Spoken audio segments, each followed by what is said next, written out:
Hey guys, my name's Luca, and I'm going to be covering automobile law.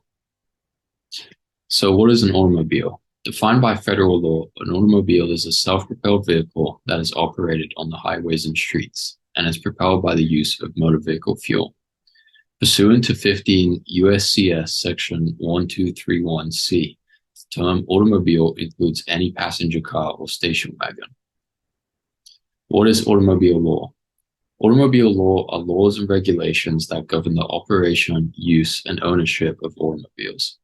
It includes many different legal issues such as vehicle regulations, insurance requirements, liabilities and accidents, and traffic laws. So, a quick synopsis of automobile law.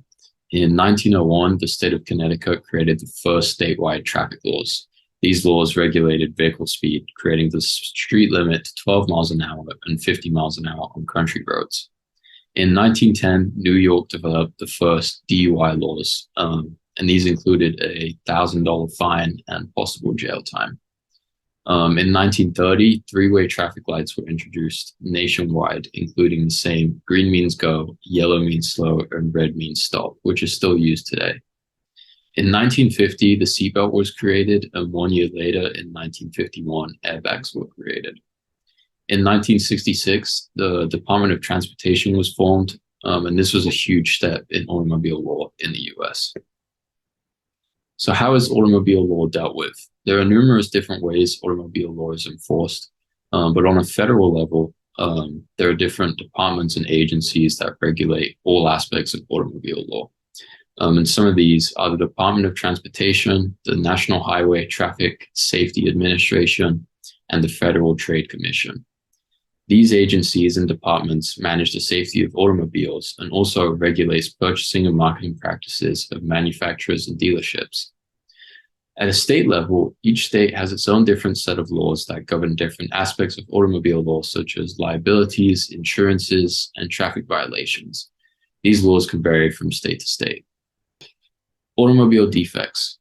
When a car brand sells their vehicles, they are required to have the obligation of keeping people who purchase their cars safe, which is what the NHTSA is for. There are thousands of car accidents every year that are blamed not only on the driver, but on the car itself, and the manufacturers could be liable due to warning or label defects and manufacturing defects. When you believe an accident was caused by a defect of your automobile, some of the possible liabilities you want to aim for are strict liability, negligence, or breach of warranty. You also want to make sure you have testimony, proof of vehicle defect, proof of damage, police reports, vehicle warranties, medical records, and also witness statements to help your case against the car manufacturer in court. So let's imagine you're in a car and you get rear-ended and all of a sudden it bursts out into flames. What do you do? This case is a great example of that. Grimshaw versus Ford Motor Company, the case of 1981. These are the facts.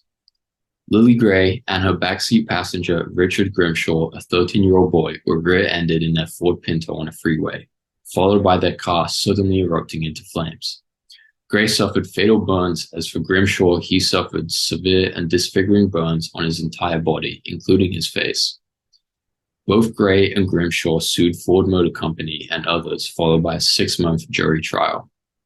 The plaintiffs in this case alleged that the Pinto had a design defect that made the vehicle prone to bursting into flames after being rear-ended, being that the rear axle punctured the fuel tank. The plaintiffs argued that Ford Motor Company knew about this, yet they still sold their vehicles to the public. Ford made many appeals denying judgment that there was defects with the car, and that there was a multitude of errors such as misconduct of counsel, and the punitive damages award was unauthorized and unconstitutionally invalid. The case went to trial, and Grimshaw was awarded $2.5 million in compensatory damages and $125 million in punitive damages, and Gray was awarded $560,000 in punitive damages. So these are the issues of the case. The plaintiffs argued that Ford Motor Company failed to warn their customers that the Pinto had a dangerous design, and that Ford should have included a warning label on the car. The plaintiffs contested also that Ford were aware of this defect, but decided not to make any changes to the car to ensure safety of their customers, being that Ford's conduct came to gross negligence. The plaintiffs argued that the Ford Pinto had a design defect that made the car prone to bursting into flames when rear-ended, and that Ford did not attempt to fix this hazard even though they were aware of it. This defect was due to the fuel tank being placed directly behind the rear axle of the car. So the rules and verdict of this case. The court gave many rules, being that the manufacturers have the obligation of reasonable care when designing their products for customers and should provide warnings if they are dangerous.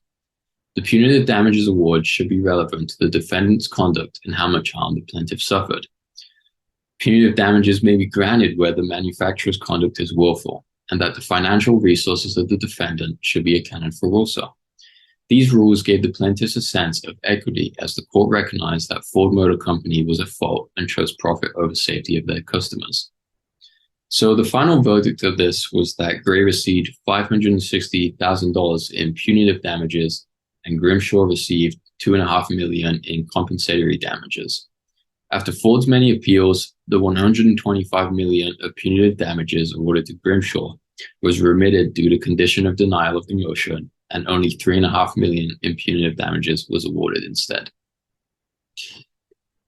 Thank you for listening, and any questions?